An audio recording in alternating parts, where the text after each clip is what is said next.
جماعة اخيرا النهاردة الحمد لله جالنا كل منتجات الاورجان اللي كانت خلصانة. الشامبو اللي كان خلصان رجع اتوفر عندنا تاني. حرفيا عايزه اقول لكم ده احلى شامبو ممكن تستخدموه في حياتكم. اولا كده حجمه كبير جدا.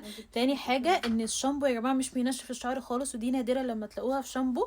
والاحلى كمان ان بجد الريحه اللي هو بيديها للشعر بتقعد بال 24 ساعه ثابته على الشعر، يعني بتحسي ان شعرك كده منتعش ومتنضف تحفه.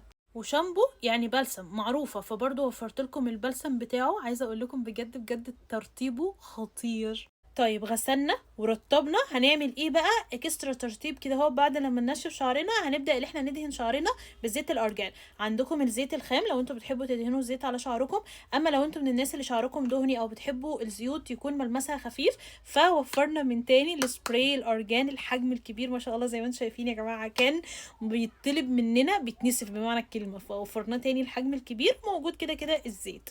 وبرده وفرنا حمام الكريم بالارجان عشان البنات اللي بيبقى عندهم هيشان برو ماكس، فانتوا كده مالكمش حل. يعني كل المجموعه ما شاء الله بقت مجموعه، والله بقت مجموعه بقت موجوده عندنا في الستور.